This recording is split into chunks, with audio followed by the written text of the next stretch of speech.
Hello everyone, good morning. Welcome back to our channel knowledge Adda way to success. तो friends, आज के video में हम कवर करेंगे 22 जून 2021 के कुछ इंपॉर्टेंट करंट अफेयर। वीडियो को शुरू करने से पहले चैनल को लाइक, शेयर एंड सब्सक्राइब करना ना भूलें। So let's get started. Our first question is, which country has recently been banned from competing in weightlifting in Tokyo Olympics? तो हाल ही में कौन से देश को टोक्यो ओलंपिक में बैन कर दिया गया है? तो फ्रेंड्स, कौन सा देश है वो? तो वो है रोमानिया। सिर्फ रोमानिया ही ऐसा देश नहीं है कि जिसको बैन किया गया हो। तो इसके अलावा कौन कौन से और देश हैं? Egypt, Malaysia and Thailand. ये भी ऐसे देश है जिन्हें टोक्यो ओलंपिक में प्रतिबंधित कर दिया गया है, बैन कर दिया गया है। अब बात करते हैं रोमानिया को क्यों किया गया है बैन। क्योंकि ये लगातार 5 बार अपने टेस्ट में फेल हो गया है। इस वजह से इसको 1 साल के लिए बैन कर दिया गया है। नेक्स्ट है हमारे पास, Ibrahim Raisi became the president of which country? तो जो इब्राहिम राइसी है, कौन से देश के राष्ट्रपति बने हैं? तो ये बने हैं ईरान के। तो फ्रेंड्स देखो, इसमें से हमारे 2 क्वेश्चंस बन गए। हमसे ये भी पूछा जा सकता है कि ईरान के जो हाल ही में राष्ट्रपति बने हैं वो कौन है, उनका नाम क्या है? तो उनका नाम भी आपने याद रखना है। क्या है उनका नाम? उनका नाम है इब्राहिम राइसी। ठीक है, अब बात कर लेते हैं। He got 18 million votes out of total of 28.9 votes पास। तो कितने वोटों से जीते हैं? तो वो 18 मिलियन वोट्स के साथ। ठीक है, he will replace Hussain Rouhani as president. ही जो पहले थे इनसे, किसके स्थान पे इन्होंने अपना स्थान बना लिया है, कह सकते हैं। किसको रिप्लेस किया है? तो इन्होंने रिप्लेस किया है हसन रूहानी जी को। और बात कर लेते हैं कि ये पहले क्या थे। तो ये पहले चीफ जस्टिस थे ईरान के, और अब क्या है? अब ये राष्ट्रपति बन गए हैं। नेक्स्ट क्वेश्चन देखते हैं। नेक्स्ट क्वेश्चन है हमारे पास, recently in which country the world most powerful magnet has been manufactured? तो हाल ही में कौन से देश की सबसे ताकतवर चुंबक का निर्माण किया गया है?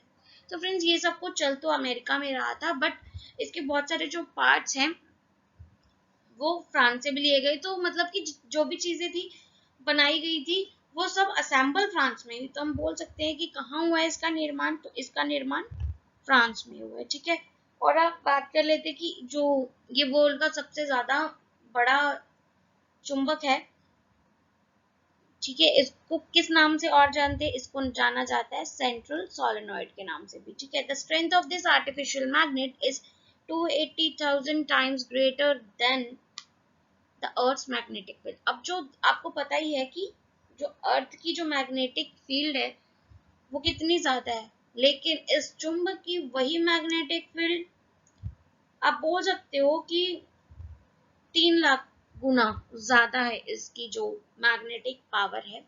और किस में यूज होगा इसका? इसका होगा आर्टिफिशियल सन में, इसका यूज होने वाला है। Our next question is, which country has announced the issuance of vaccine passport for the foreign travel? तो कौन से देश के विदेश यात्रा के लिए वैक्सीन पासपोर्ट जारी करने की घोषणा की? तो ये तो आप सबको पता ही होगा कि अगर हमारे को फॉरेन कंट्री किसी भी ट्रैवल करना है तो हमारे पास हमारी कोरोना की नेगेटिव रिपोर्ट होना बहुत ही ज़्यादा ज़रूरी है। और अभी हाल ही में इन्होंने क्या कहा है कि वैक्सीन पासपोर्ट जारी करने की घोषणा की है, जो नेक्स्ट मंथ से मे बी इसका काम शुरू भी हो जाएगा। तो कहाँ पे की है? ये जापान में की है, जिसका जो पासपोर्ट है वो नंबर 1 पे रैंक करता है। हेल्दी पासपोर्ट है, नंबर 1 पे रैंक कर रहा है। ये भी आप ध्यान में रखेंगे। ठीक है, इसमें क्या होगा कि ये पेपर वर्क ही होगा, इसमें कोई डिजिटलाइज्ड नहीं होगा। ठीक है, तो ये चीजें ध्यान में रखनी है। नेक्स्ट है हमारे पास, which country will host a 2 day summit of green hydrogen initiative? तो कौन सा देश हरित हाइड्रोजन पहल पर 2 दिवसीय शिखर सम्मेलन की मेजबानी करेगा? तो वो करेगा इंडिया। अब हम बात कर लेते हैं सॉरी, अब हम बात कर लेते हैं ग्रीन हाइड्रोजन के बारे में। जो ग्रीन हाइड्रोजन होता है ये प्योर हाइड्रोजन फॉर्म होता है। इसको हम नॉर्मली ऐसे कलेक्ट नहीं कर सकते। ठीक है, इसके लिए हमारे को अदर इक्विपमेंट्स की जरूरत होती है। तो हम बात करते हैं, this summit will start from. ये समिट आज से ही शुरू होने वाली है, 22 जून 2021। With the participation of BRICS nation, sorry यहाँ पे थोड़ा मिस्टेक हो गया है, तो आप यहाँ पे करेक्ट कर लेना कि ये ब्रिक्स है, ओके, सी है यहाँ पर, तो ब्रिक्स है, ठीक है। नेक्स्ट देखते हैं। नेक्स्ट क्वेश्चन इज, हमारा जो अगला क्वेश्चन है वो इंडेक्स से है, जो कि बहुत ज्यादा इंपॉर्टेंट है, ठीक है। India secured which rank in sustainable development report 2021, तो इसमें जो इंडिया का रैंक रहा है वो क्या रहा है, 120th रहा है, और ये कौन सा एडिशन था जो 2021 में हुआ है, तो ये इसका 6th एडिशन था। और हम बात कर लेते हैं कि टॉप पे कौन रहा है, ठीक है, टॉप पे रहा है फिनलैंड, ओके, ये चीज ध्यान में रखेंगे आप, एक टॉप का पता होना चाहिए और इंडिया का रैंक जरूर पता होना चाहिए, क्योंकि कभी भी कुछ भी पूछा जा सकता है एग्जाम में, तो ये सारी चीजें ध्यान रखेंगे कि इसका एडिशन कौन सा था, 6th एडिशन था, इंडिया की रैंक क्या है 128 है, और जो टॉप है वो कौन है, फिनलैंड।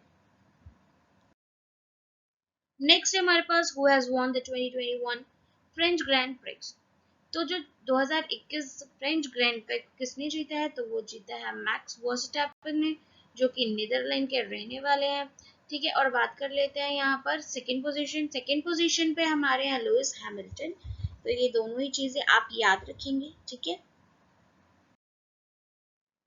नेक्स्ट हमारे पास है विच author right a book title the nutmeg स्कर्स parables for a planet in crisis, तो ये किसने लिखी है, ये लिखी है अमिताभ घोष ने की, जो कि बहुत ही ज्यादा पॉपुलर राइटर हैं।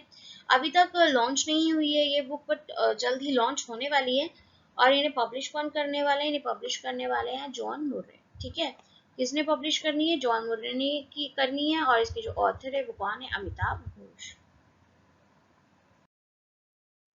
नेक्स्ट हमारे पास है which state government has launch online learning portal e पाठशाला एंड ई वैल्यूएशन, तो जैसे कि आपको पता ही है कि कोविड की सिचुएशन है, लॉकडाउन हो रखे हैं, स्कूल सब बंद है, तो इसी तरह से बच्चों की पढ़ाई में कोई दिक्कत ना आए, वो अच्छे से ऑनलाइन अपनी स्टडी कर लें, तो इसके लिए ये पोर्टल लॉन्च किया गया है। तो कौन सी सरकार द्वारा किया गया है, कहाँ की, तो ये उड़ीसा सरकार द्वारा लॉन्च किया गया है। तो फ्रेंड्स बात कर लेते हैं ऑनलाइन स्टडी के बारे में। जैसे कि आप सभी को पता है कि ऑनलाइन स्टडी में कोई भी बच्चा पढ़ ही नहीं रहे, अगर बच्चे स्कूल जाके नहीं पढ़ते हैं तो घर बैठ के तो क्या ही पढ़ेंगे, क्योंकि बच्चों के पेरेंट्स भी यही बोल रहे हैं। कई बच्चों के पेरेंट्स माना कि ध्यान दे रहे हैं, बट बहुत से ऐसे पेरेंट्स भी है जो बोल रहे हैं कि सब कुछ ऑनलाइन होने वाला है, तो क्या जरूरत है इतना ध्यान देने की। तो अब क्या है, ऐसे पेरेंट्स सिर्फ अपने बच्चों का भविष्य खराब कर रहे हैं और कुछ नहीं, क्योंकि बच्चा पहले का ही सब कुछ भूल गया, तो आने वाले का क्या पड़ेगा। इसलिए अपने बच्चों पे ध्यान दीजिए, ऑनलाइन में जो भी आपको टीचर्स पढ़ा रही हैं, जो काम दे रही हैं, अपने बच्चों को थोड़ा टाइम दीजिए, उनके साथ बैठिए, उनको पढ़ाइए, इसी तरह से वो कुछ कर पाएंगे। अदरवाइज तो मुश्किल ही है कि घर बैठ के पढ़ना, बड़ों के लिए मुश्किल हो जाता है, तो छोटे बच्चों के लिए तो होगा ही। तो हम बात कर लेते हैं कि जो ये पोर्टल है ये ओडिशा सरकार द्वारा लॉन्च किया गया है, तो ये चीज ध्यान में रखेंगे। So do like, share and subscribe and don't forget to press the bell icon.